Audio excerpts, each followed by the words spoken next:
Seria exagero falar de relativização da Bíblia entre irmãos?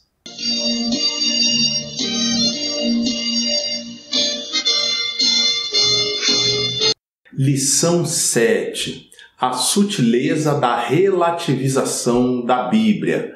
É o nosso vídeo de ensino de EBD de número 136 para a glória de Deus. O texto áureo assim está escrito: toda a Escritura, divinamente inspirada, é proveitosa para ensinar, para redarguir, para corrigir, para instruir em justiça. Segunda Epístola de Paulo a Timóteo, capítulo 3, versículo 16.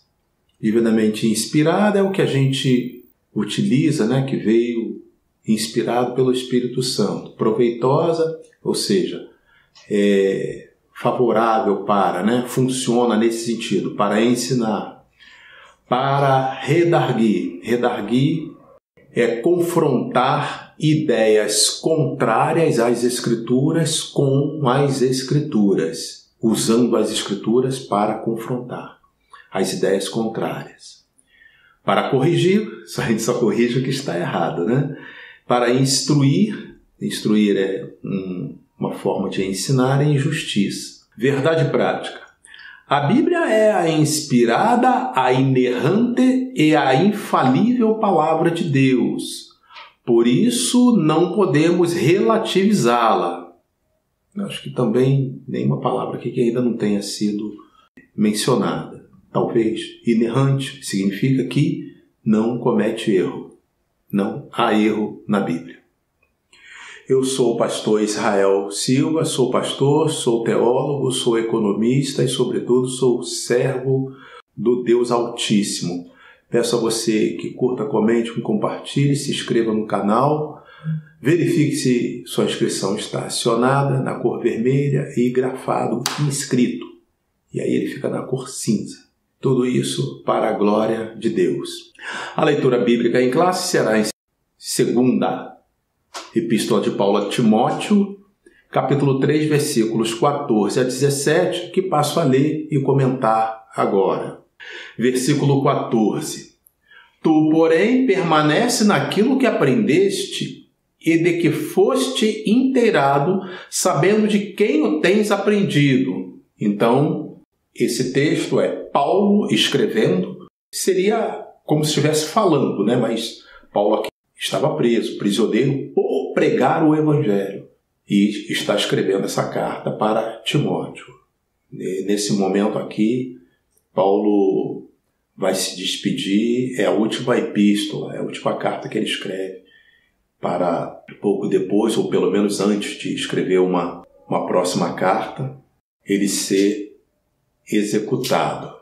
Versículo 15. E que desde a tua meninice sabes as sagradas letras, que podem fazer-te sábio para a salvação pela fé que há em Cristo Jesus. O versículo 16 é o mesmo do texto áureo. Então vamos tão somente repeti-lo.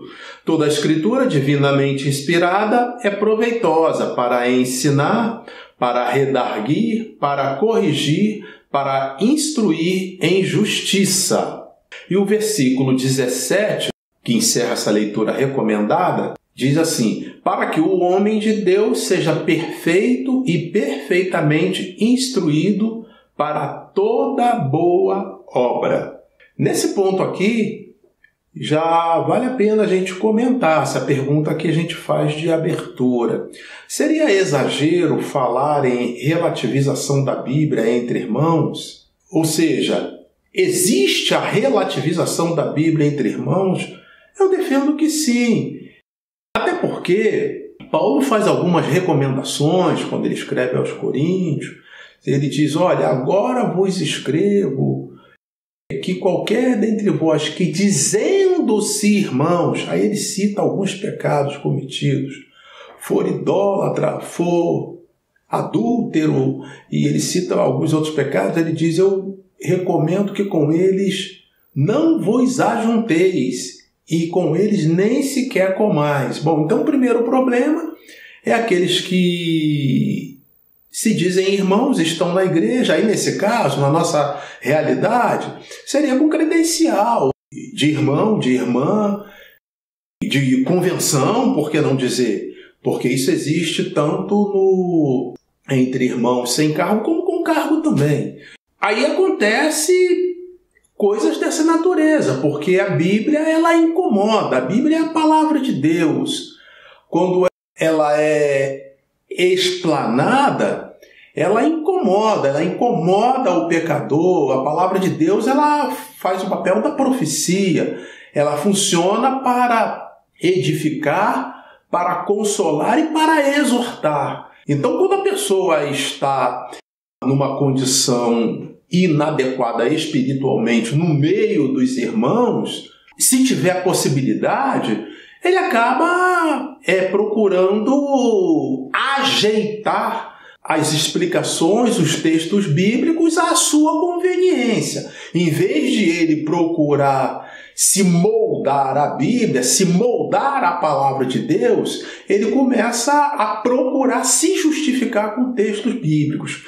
Isso, lamentavelmente, é mais comum do que parece. E como diria Paulo, digo isso para vergonha nossa. Diante disso, irmão, para abordar esse tema, eu separei algumas palavras e expressões bíblicas que a gente encontra nas Escrituras, estão lá, e eu ranqueei, ou seja, ordenei, por quantidade de vezes em que aparece escrito, pelo menos numa pesquisa mais rápida que a gente pôde fazer, para a gente ter noção de que palavras, de que escritura, de que termo bíblico a gente está mais acostumado a ouvir ou, quem sabe, talvez até a pregar, porque a pregação ela também é um pouco disso. A gente prega pelo que a gente lê e também prega pelo que a gente ouve. Elaboramos, então, esse top 15 palavras ou expressões citadas na Bíblia. E aí você, à medida que a gente for falando, também você vai entendendo o critério aqui que a gente escolheu. Mas, já adiantando também, é uma mescla de termos que eu costumo ouvir nas pregações e termos que eu sinto falta, mas que aparecem bastante na Bíblia. Então, a gente coloca aqui e faz esse ranking aqui. Em 15º lugar, a palavra inferno eu encontrei 24 vezes. Eu confesso a vocês que em mais de 30 anos, 33 anos aí no Evangelho direto, eu escutei uma pregação apenas sobre inferno, o tema inferno. Foi em Belém ou em alguma cidade próxima lá de Belém, certamente no estado do Pará. Uma única vez. É a palavra que aparece no Novo Testamento, principalmente no Novo Testamento, tem muita ênfase, e a gente pouco se ouve. Mas eu coloco logo aqui para a gente poder medir dentro daquele termo, o que está na Bíblia, porque é importante. E à medida que aumenta a quantidade de vezes que a gente pode encontrar uma palavra na Bíblia, numa primeira análise, também a gente entende que é muito importante também falar daquilo e refletir sobre aquilo. Muito bem. Em 14º está o diabo mais Satanás. Por que eu botei esse mais aqui? É porque ora aparece na Bíblia um nome, ora aparece com outro. Ao menos na versão Almeida Revista e Corrigida, se refere ao mesmo ser. Claro que aqui tem palavras ou expressões que são positivas e palavras ou expressões que são negativas, como essas duas primeiras que a gente está aqui colocando. Mas está lá, na Bíblia. Então, facilmente a gente encontra 54 vezes o diabo ou Satanás. Isso está na Bíblia. É até aquela ideia também, mas é o nosso inimigo. Pois é. se a gente está sempre procurando se defender de seus ataques, é melhor que a gente conheça o máximo possível sobre esse inimigo, não é verdade? É ruim se a gente tem um inimigo que veio para matar, roubar e destruir tudo que é nosso, tudo que está conosco, e se a gente não souber nada sobre ele. Pelo contrário, quanto mais a gente souber, muito melhor. Em 13º lugar, dízimos e mais ofertas, porque aqui a gente soma quando fala de dízimos, quando fala de ofertas. São palavras que vêm desde o Antigo Testamento e aparece 64 vezes que a gente conseguiu contar. E de tal forma que é importante, aí eu confesso que tenho assistido, tenho visto porque hoje em dia a gente, com essa riqueza tecnológica de comunicação, então a gente tem acesso a tudo, a gente está assistindo, está vendo, é vídeo, é ao vivo, enfim. Então eu vejo bastante, de minha parte eu vejo bastante, possivelmente, no mínimo uma vez por mês eu vejo pregação sobre dízimos e ofertas. Está em 13º lugar, aparece 64 vezes.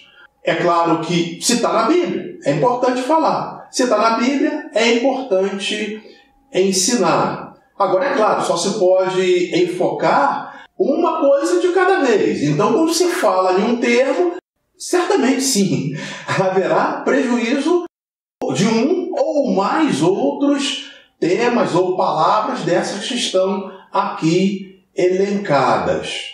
Ainda sobre dízimo, eu acho até oportuno a gente dizer, porque aqui, palavras ou expressões citadas na Bíblia.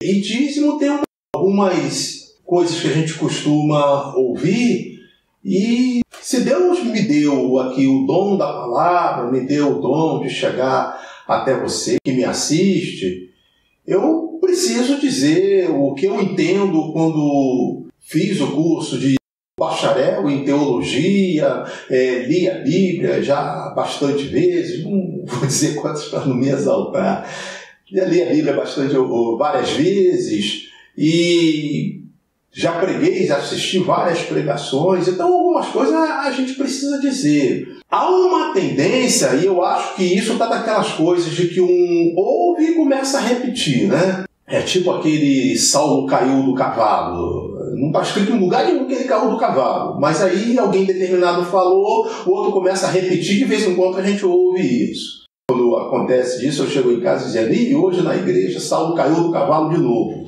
Não está escrito. Então, sobre dízimos e oferta. Aí faz uma ligação em Malaquias, no texto que diz, por que me roubais? E ainda pergunta, por que me roubais? No dízimos e nas ofertas alçadas. Trazei todos os dízimos à casa do Senhor e você verá que haverá bastante fartura. Está escrito o texto, e é isso mesmo, vou deixar até no quadro. Trazei dízimos e ofertas à casa do Senhor. Esse à casa é pronome definido. A casa aqui era uma casa, era o templo.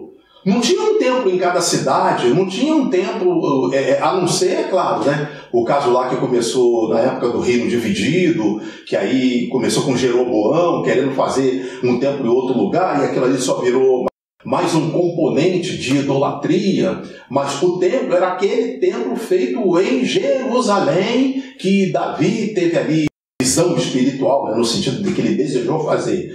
E o Senhor ordenou que quem fizesse fosse o sucessor dele, no caso Salomão, e Salomão assim fez, completou o templo. Pelo menos vamos falar desse primeiro para a gente também não se estender demais. E completou o templo. Então, trazer todos os dízimos à casa do Senhor é aquele templo. Quando chega nos dias do Senhor Jesus, aí já é uma recriação. Teve a segunda casa lá nos dias lá de Esdras e agora já era a reforma daquele que havia sido derrubado, se cumprindo lá as profecias entregues pelos profetas, principalmente aí Jeremias, a gente pode citar. Mas dízimos e ofertas à casa do Senhor não era naquele sentido que estava falando em Malaquias, está falando da casa, o templo. Era o templo que estava lá em Jerusalém. Não dá para hoje em dia, a gente tem, graças a Deus, temos, não sei se milhares, milhões, pronto, acho que milhões é o termo já vai bater. A gente deve ter milhões aí de igrejas evangélicas pelo mundo afora. Não dá para a gente dizer que cada uma, a gente vai usar esse termo para isso aqui. Claro, estamos reunidos, a congregação dos santos, nesse sentido é a casa do Senhor. Mas para cravar, como Malaquias falou, não. Eu não acho que seja razoável. Dito isso, a mensagem que aparece sobre isso no Novo Testamento é: Deus ama ao que dá com alegria. Então, o que dá com alegria, ele pode dar 10%, pode dar mais de 10%, pode dar menos de 10%, e Deus ama que ele dê com alegria. O que não pode é mentir. O que não pode é mentir. Não pode dizer que deu, que ele não deu. Não pode o marido mentir para a mulher mentir para o marido, dizer que levou o dinheiro para o dízimo e gastou com outras coisas. Isso aí é que não pode. Assim como também não pode, também quem estiver tomando conta do dízimo também não pode mentir. E aí várias coisas que acontecem, às vezes até mau uso. Isso tudo está incluído. Hoje em dia a gente pode falar porque isso não dá para esconder isso de ninguém. Todo mundo está vendo, toda hora isso sai na internet. Então é bom que a gente fale aqui de irmãos, aqui no temor do Senhor, mas Deus não esconde a verdade de ninguém. Então, esse aspecto é importante a gente salientar. Tem sido pregado bastante. Nesse elenco de palavras, ou soma de palavras que eu elenquei, aparece em 13º lugar. Em 12º, Reino dos Céus. Dessas agora, Reino dos Céus aparece 68 vezes. Vou dar aqui o que na linguagem aqui do cinema fala de spoiler, né? A gente ainda vai apresentar céus, mas aqui eu estou falando de reino dos céus, é a expressão completa. É aquela que Jesus diz: arrependei-vos porque é chegado o reino dos céus. É aquele que Jesus diz em João capítulo 3 para Nicodemos: se não nascer de novo, não pode ver o reino dos céus. Pois é, 68 vezes. Essa aqui, para mim, é a palavra que mais eu sinto falta de ouvir nas pregações. Quer seja no rádio, quer seja na televisão, quer seja na internet, quer seja em igreja que eu visito ao vivo. É a que mais eu sinto falta. No entanto, é uma expressão que Jesus usava nas situações mais importantes, quando estava ensinando, pregando, ensinando, né? Que Jesus ensinava pregando, pregava ensinando, enfim. Então eu sinto muita falta. Quero dizer com isso, pela amostra que eu posso fazer, é que se fala pouquíssimo nas igrejas evangélicas, que é um contexto onde estou inserido, em Reino dos Céus. Eu estou falando a menção, pelo menos de uma pregação. Não precisa, aqui a gente não chega nem, no caso aqui, de dizer que o tema da mensagem tem que ser esse. Até porque esse tema também é relativo. Às vezes o tema é uma coisa e a pessoa fala outra.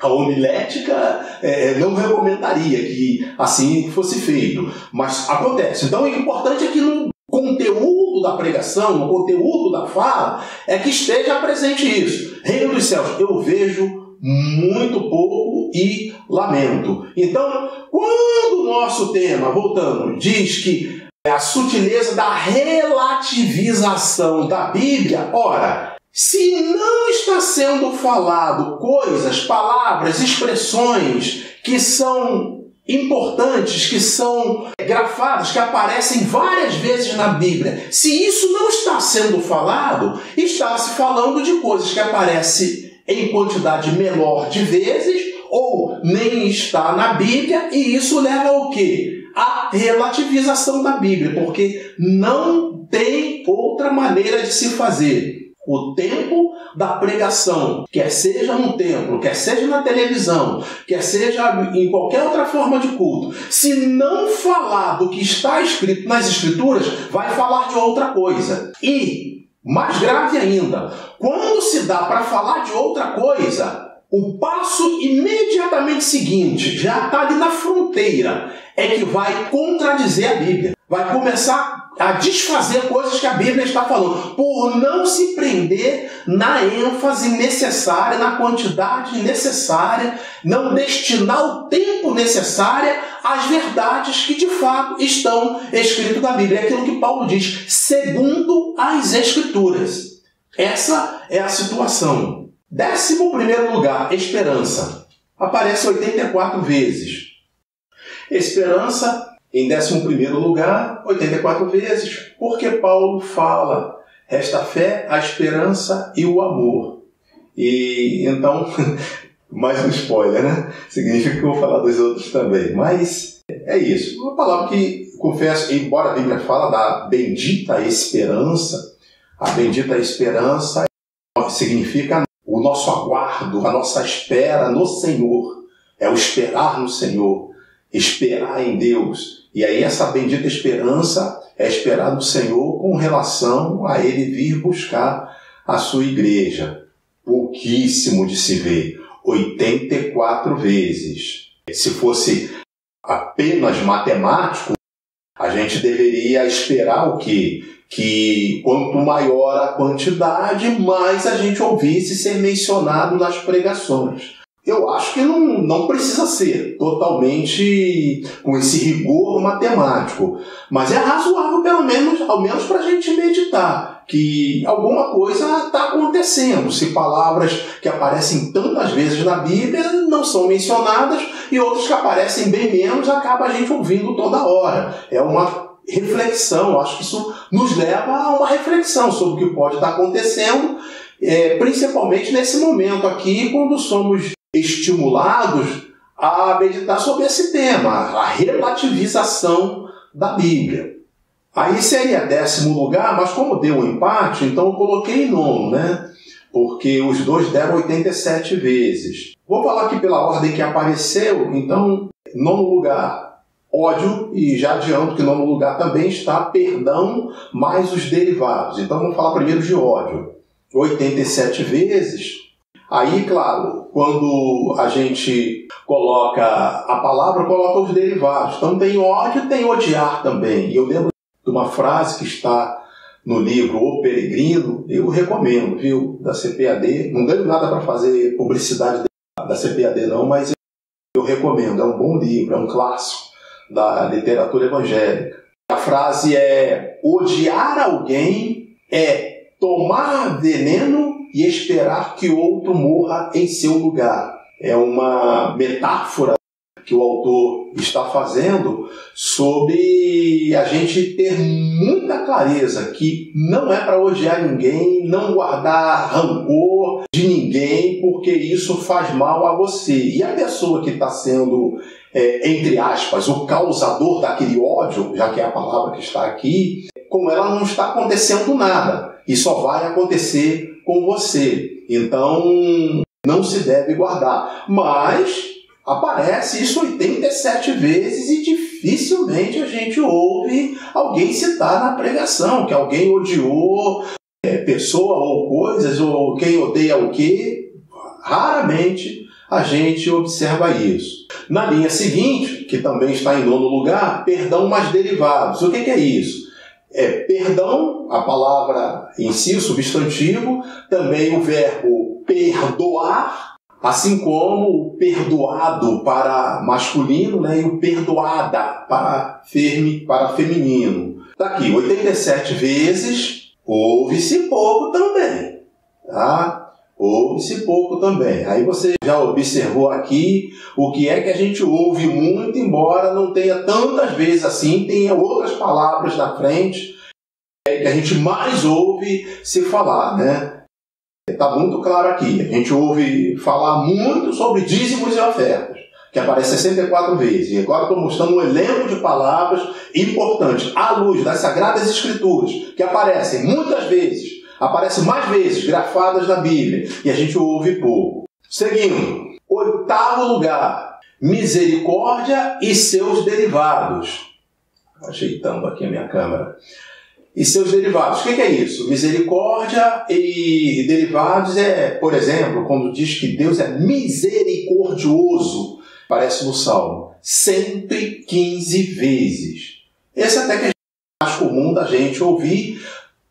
Possivelmente a gente não ouve na quantidade necessária que reflita essa quantidade onde ele aparece, né? As misericórdias do Senhor são a causa de não sermos consumidos. Deus tem multidões de misericórdias e assim por diante. Aqui está o 8º lugar e a gente acaba não ouvindo tanto. Bom seria se a gente ouvisse bem mais diante da importância, pelo menos no que se refere à importância em relação ao número de vezes em que aparece nas Escrituras essa palavra que conhecemos, misericórdia.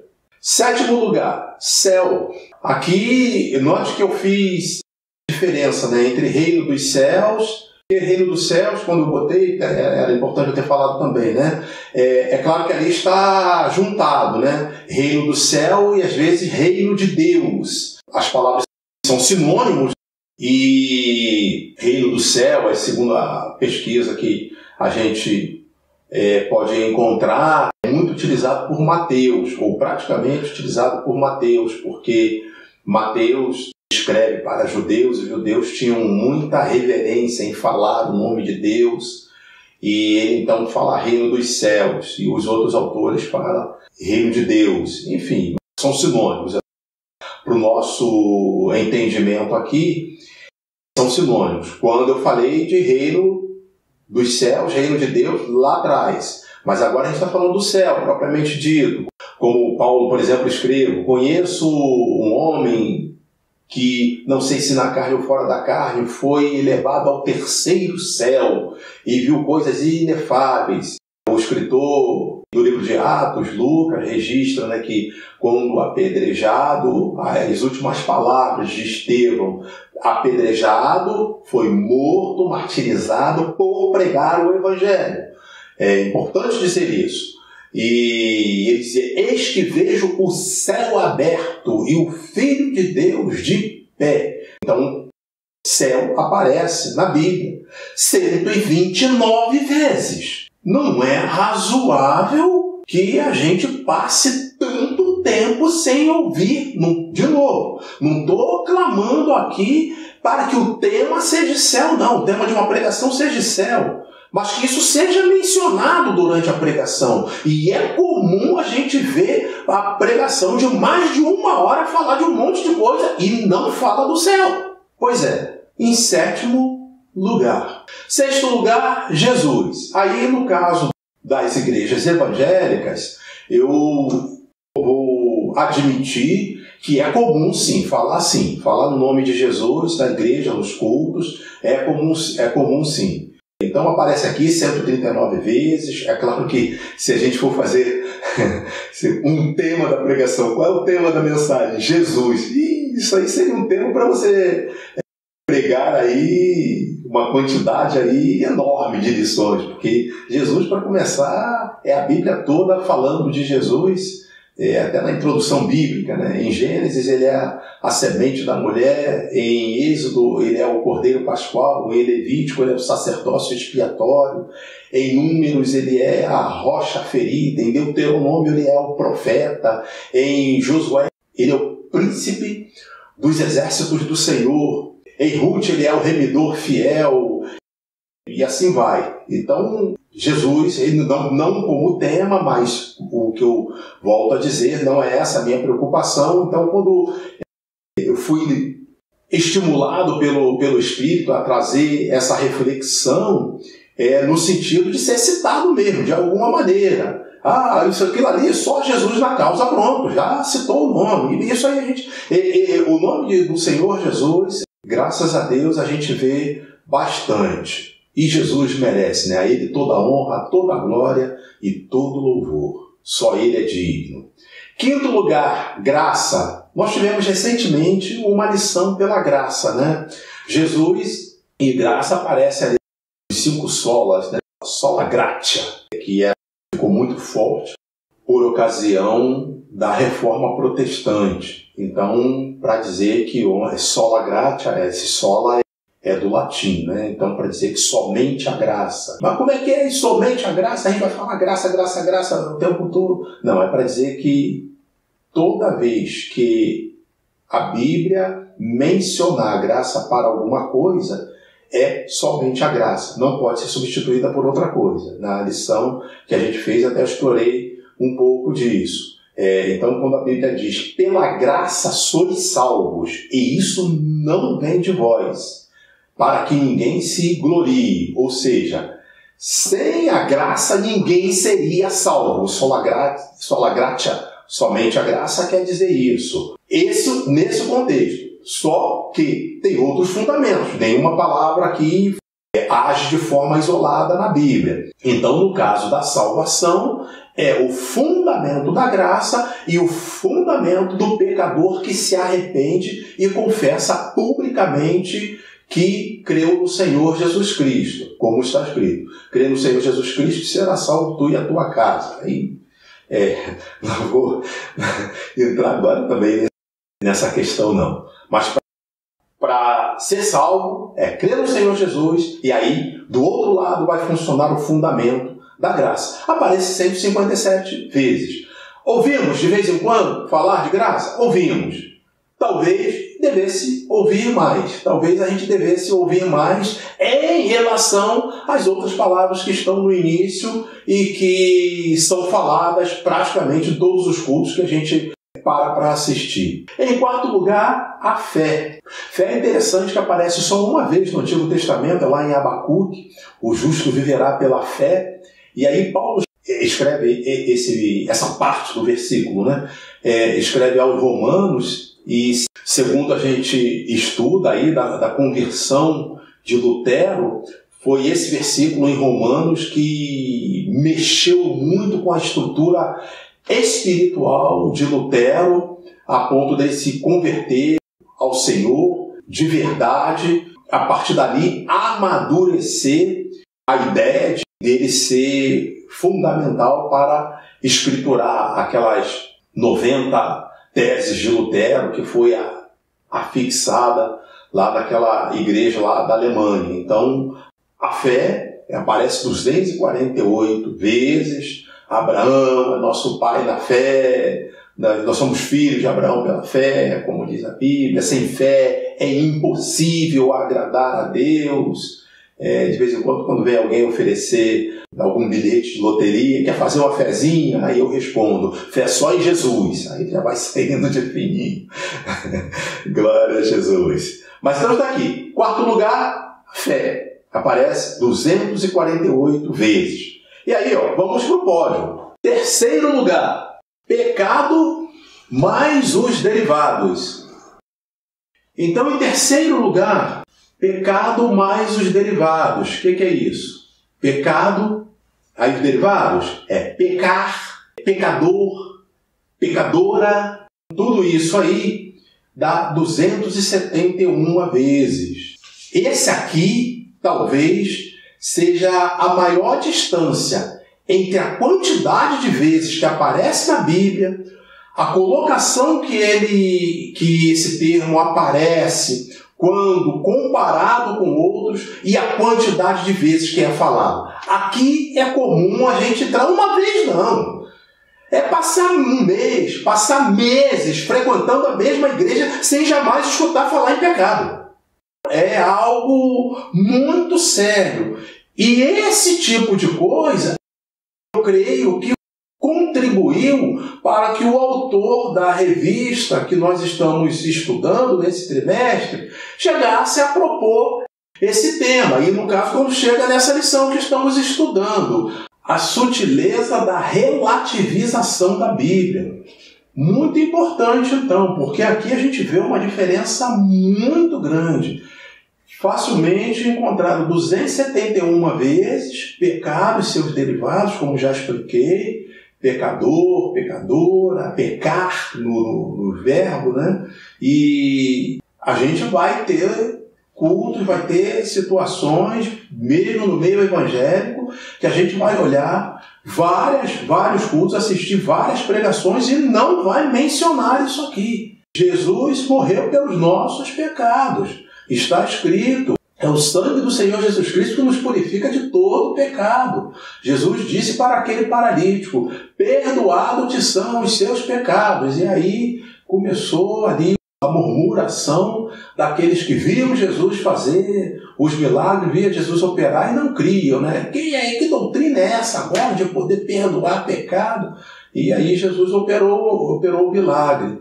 Faz muita falta isso aqui, e eu oro a Deus que essa lição, esse vídeo, que ele contribua para quem tem o dom, né? Para quem está recebendo as oportunidades para pregar em igrejas. Eu já há algum tempo não tenho pregado em igreja, mas para quem tem oportunidade, está aí para uma reflexão. Palavras muito importantes nas Escrituras, muito repetidas, muitas vezes, várias vezes, e que não se fala. Certamente nisso aqui vai estar incluída a relativização da Bíblia. Em segundo lugar, está aqui amor. Esse então muitas vezes, né? 308, muitas vezes, mas não me parece que aqui seja o caso da gente reclamar. Se ouve bastante, é um tema bem macio de se pregar, um tema que envolva amor, é aquela mensagem que a gente entrega e só esperando o telefone tocar, porque ser chamado para pregar da próxima semana, no mês seguinte ou na festa seguinte, a probabilidade é muito grande disso acontecer. Então aqui realmente não há nenhum descasamento nesse sentido. Então são 308 vezes que a gente pode encontrar, né? Deus é amor, Deus amou o mundo de tal maneira, porque aqui entra os derivados, né? O amor, o verbo amar no infinitivo, e também o verbo conjugado. Então, vamos ao primeiro lugar dessa parte aqui, desses 15 que eu elenquei. É essa expressão, não temas. 366 vezes, o saudoso pastor fazia um processo aqui que ajudava muito para a gente decorar, que ele dizia que era uma para cada dia do ano. Então, como deu 366, a gente pode dizer que até se for ano bissexto, a gente vai ter aí uma para cada dia do ano. Não temas, é o Senhor falando para você, você que segue a palavra, você que espera em Deus, que confia em Deus, mesmo nas lutas, mesmo nas dificuldades, mesmo nas adversidades, não temas. É a palavra do Senhor para ti. Além dessas 15 palavras ou expressões que a gente mencionou, eu vou deixar aqui para vocês que apareceu na pesquisa, mas eu entendi que não era necessário a gente se ater muito. Não que não sejam importantes, imagine, são importantíssimas, mas são faladas, a gente ouve com naturalidade. Então, tem rei, eu pesquisei até em sites que eram estrangeiros, king, 2.540. Acima disso tem Israel, 2.575. God, Deus, 4.468. E Lord, Senhor, 7.964.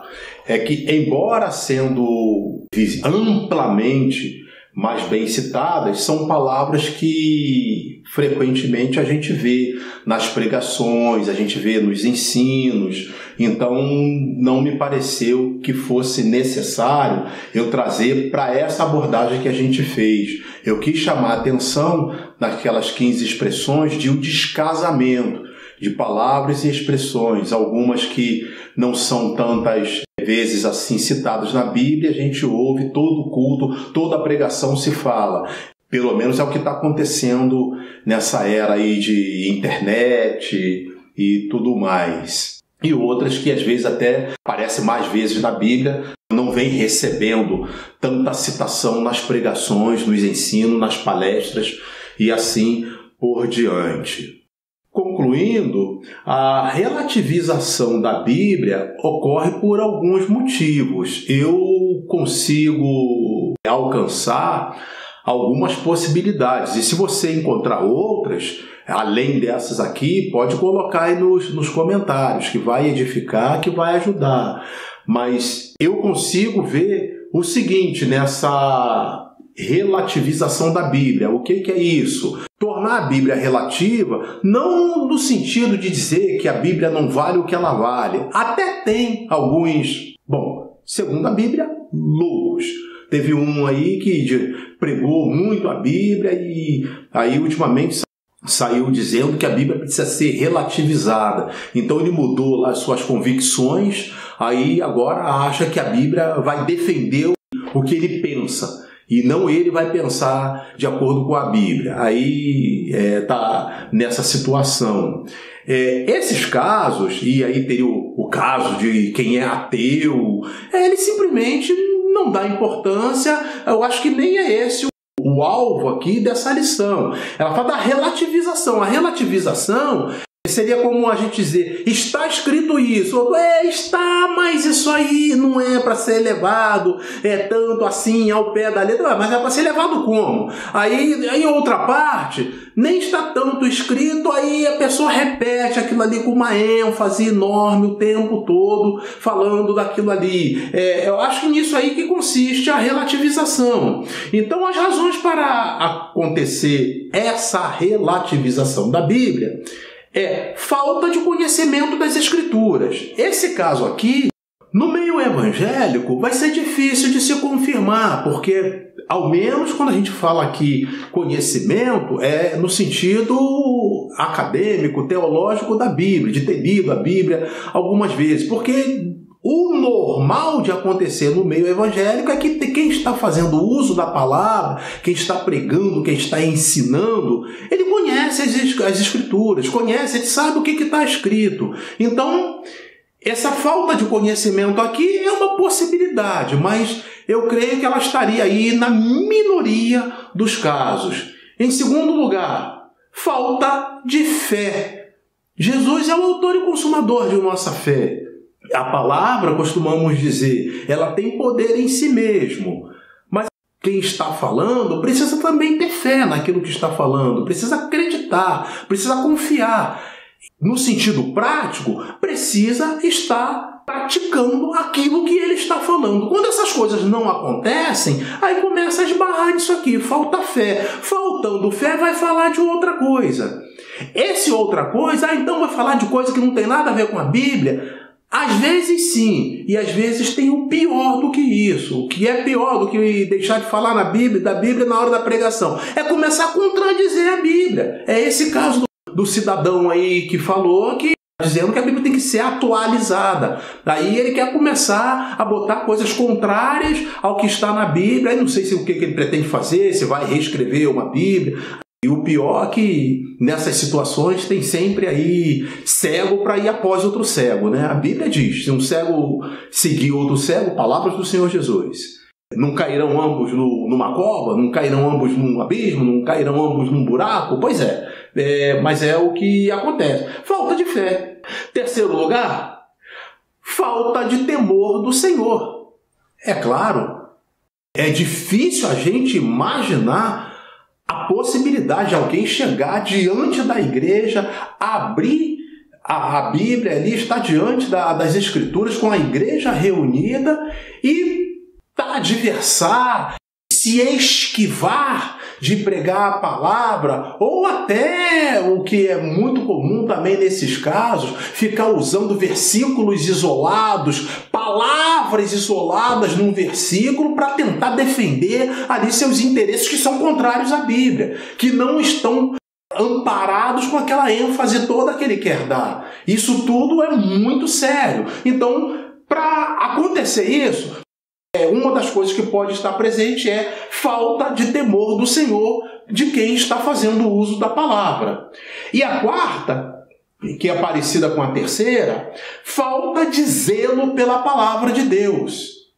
Deus fala desde o Antigo Testamento: eu sou um Deus zeloso que visito a iniquidade dos pais nos filhos até a terceira e quarta geração. Mas o versículo, Deus continua: e sou um Deus de misericórdia, que faço uso de misericórdia com aqueles que seguem a minha palavra por 1000 gerações. Então, mas pode estar presente isso aqui, falta de zelo. A Bíblia diz uma coisa, não dá importância àquilo que a Bíblia diz e repete várias vezes, ele finge que não vê, e aí fala alguma coisa que ele pensou e tenta adequar à Bíblia. Então, a relativização da Bíblia ocorre por alguns motivos, e eu cito aqui 4 que podem estar presentes, isoladamente ou numa combinação deles. Falta de conhecimento das Escrituras, falta de fé. E a fé precisa ser no Senhor Jesus, né? Já que Jesus é o autor e consumador de nossa fé. A terceira hipótese, falta de temor do Senhor. O temor do Senhor é o princípio da sabedoria. E aí, olha a situação por onde as pessoas vão entrando.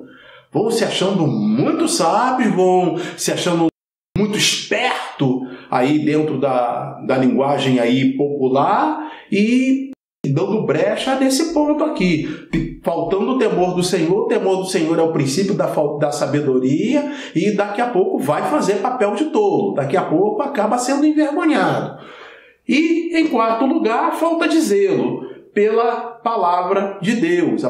A Bíblia diz que cada um aja conforme os dons que recebeu de Deus. Se é profecia, seja segundo a fé. E se é ensinar, que haja dedicação no ensino. Pois é, essa dedicação no ensino é o zelo pela palavra que precisa ter. Falar aquilo que realmente está escrito.